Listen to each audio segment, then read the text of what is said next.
Of given number. सबसे पहले इसका लॉजिक देखते हैं।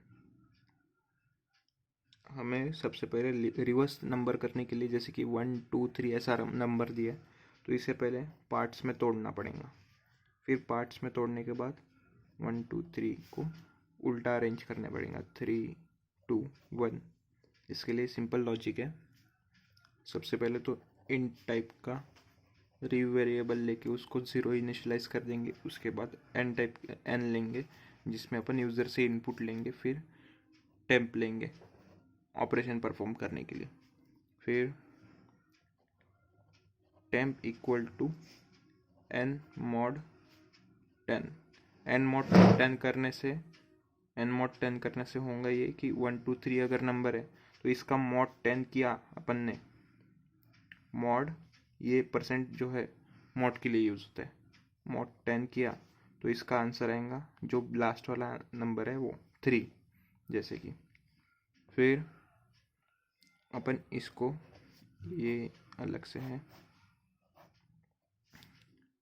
रिव इक्वल टू रिवर्स के लिए रिव लिया है, rev equal to rev into 10, rev into 10 plus temp.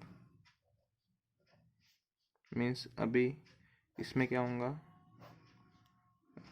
अभी रिव क्या है, rev equal to 0 into 10 plus temp क्या आ गया 3। तो ये 3, तो इसका आंसर आ जाएगा 0 इंटू 10 0 प्लस 3 3। तो हमें ये लास्ट वाला सबसे पहले मिल गया। जब ये सेकेंड टाइम इसमें आएगा तो सेकेंड टाइम का भी मैं बता दे रहा हूँ।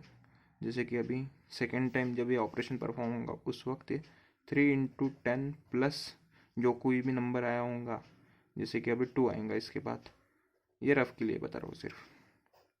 तो ये हो गया 30 प्लस 2 इक्वल टू 32, यानी कि ये दो उल्टा सीक्वेंस मिल गया। 1 2 3 3 2 3 2 उल्टा सीक्वेंस मिल गया। उसी तरह से होते जाएंगे। तो फिर n equal to n divided by 10। अब प्रोग्रामिंग में n डिवाइडेड बाय 10 मीन्स अभी जैसे कि 1 2 3 डिवाइडेड बाय 10 अगर किया अपन ने तो ये आता है 12.3। बट इन प्रोग्रामिंग अपन ने यहाँ पे इंटीजर टाइप का लिया है, इंटीजर टाइप का n लिया है। तो इंटीजर टाइप में लेने के कारण ये फ्लोट टाइप में होता तो 12.3 लेता, बट ये इंटीजर टाइप में लेने के कारण ये पॉइंट के बाद का जितना भी कुछ है वो इग्नोर कर देगा और सिर्फ 1 2 लेगा। 1 2 ले लिया इसने, तो फिर अभी अपन वापस से लूप में जाके वापस से इस पे आएंगे, वापस से मॉड होगा। फिर यहाँ पे 1 2, यहाँ पे जैसे फर्स्ट मैं वापस से ये बताता, फर्स्ट इक्वेशन में अगर अपन ने 1 2 3 लिया है, 1 2 3 n में इनपुट दिया है 1 2 3, ये इतना जो पोर्शन है ये लॉजिक है। अभी इसको लॉजिक को ड्राई रन कर रहे हैं।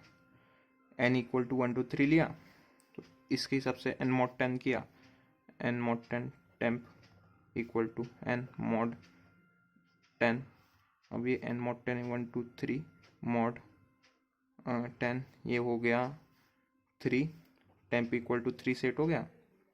फिर इसके बाद अभी यहाँ पे rev equal to rev into 10 plus temp किया है, यानी कि रिव क्या किया, इनिशियलाइज 0 करके रखा है अपन ने इनिशियलाइज, इसके लिए 0 इंटू 10 प्लस टेम्प, टेम्प ये आ गया 3 इक्वल टू आ गया 3, रिव 3 हो गया।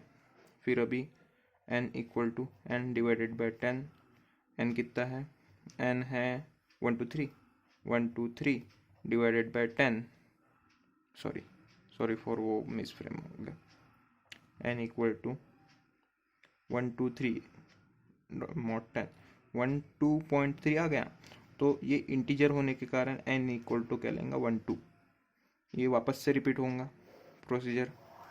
ये अभी सेकेंड में क्या आ गया, n क्या हो गया set, n equal to 12 1 2 set हो गया, 1 to 12 सेट हो गया यहाँ पे।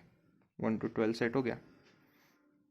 तो ये वापस से अभी टेम्प में जाएगा। टेम्प में जाने के बाद 1 to मॉड, ये सेकेंड यहाँ से 1 to मॉड 10 होगा। 1 to मॉड से क्या होगा, यहाँ पे 2 मिल जाएगा। फिर वापस से रिव में sorry for miss frame, sorry frame से थोड़ा बाहर चला गया हूँ। अब ये रिव में चला जाएगा 2। रिव क्या था सेट, यहाँ पे रिव सेट है, रिव इक्वल टू 3। ये पूरा नहीं, वैल्यू लूप में होने के कारण वापस से आएगा। Rev equal to 3 into 10 plus temp equal to 3 into 10 30 plus temp 2 equal to 32। अब ये देखो 3 2 3 2 अब आ गया। अभी रिव भी सेट हो गया।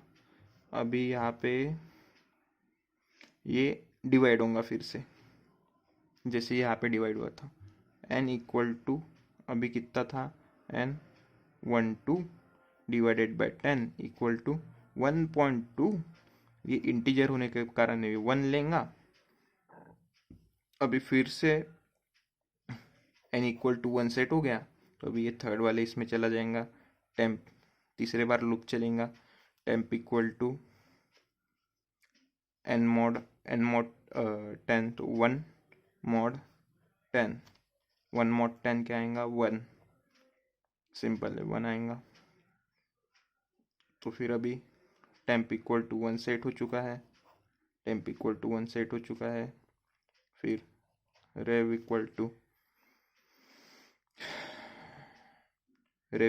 रेव कितना था पुराना वाला, ये है 32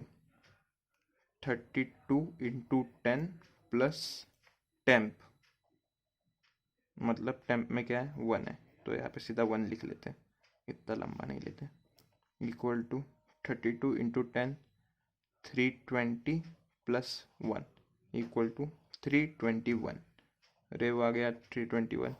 अभी लूप फॉल्स हो जाएगा, लूप से बाहर निकल जाएगा। लूप से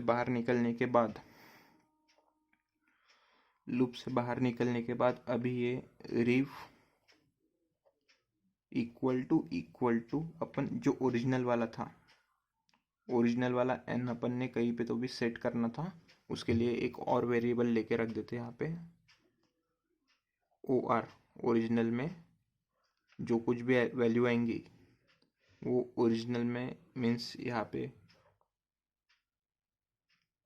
इससे पहले OR इक्वल टू जो कुछ भी n आएगा, sorry OR equal to n, जो कुछ भी n में आएगा OR में सेट हो जाएगा।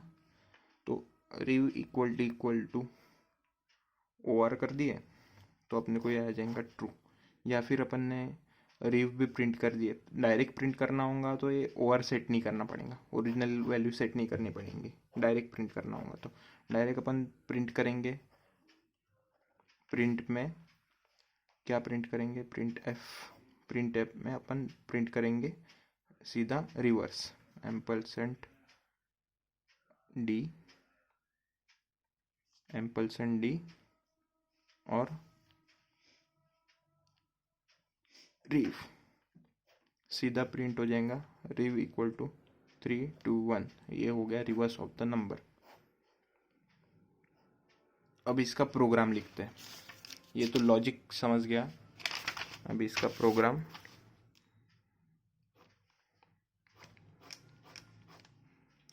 प्रोग्राम बड़ा ही सिंपल है। उसका मेन, अगर आप टर्बो सी का कंपाइलर यूज़ कर रहे हो तो अपन डायरेक्ट मेन से प्रोग्राम शुरू कर सकते हैं। हैश इंक्लूड स्टेडियो या हैश इंक्लूड कोनियो यूज़ करने की ज़रूरत नहीं है। इनकेस आपको अगर कोई एरर आ रहा होगा तो आपको यूज़ करना पड़ेगा। मेन के अंदर सीधा program int n rev equal to 0 temp, ये अपन ने वेरिएबल डिक्लेयर कर लिए।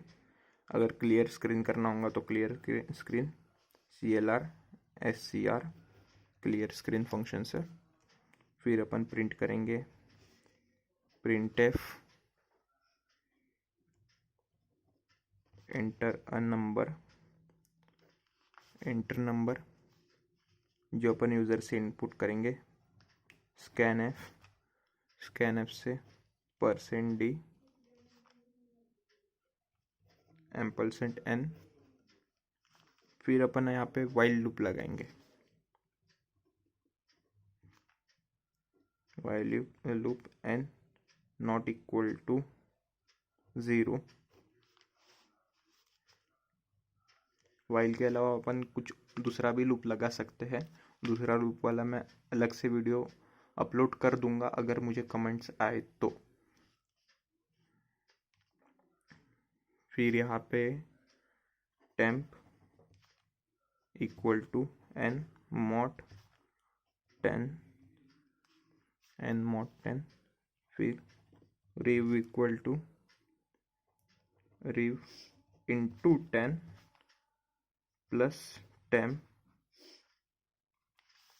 फिर n equal to n divided by 10। ये हो गया अपना लॉजिक। फिर इसके आगे अपन प्रिंट कर देंगे वैल्यू को, जो कुछ भी रिवर्स में मिला है वो। Reverse number %d integer type का है इसलिए %d d यानी कि डेसिमल। रिव GTCH गेट कैच इसलिए कि आउटपुट स्क्रीन होल्ड करने के लिए। ये हो गया अपना प्रोग्राम। तो इसे मैं PC पे करके नहीं दिखा सकता फ़िलहाल, क्योंकि मेरे पास सिस्टम अवेलेबल नहीं है। सिस्टम में थोड़ी प्रॉब्लम आ गई है इसलिए। तो ये पूरा कोड है, आप इसका स्क्रीनशॉट ले सकते हो। पॉज करके video. Thank you. Please like share और सब्सक्राइब।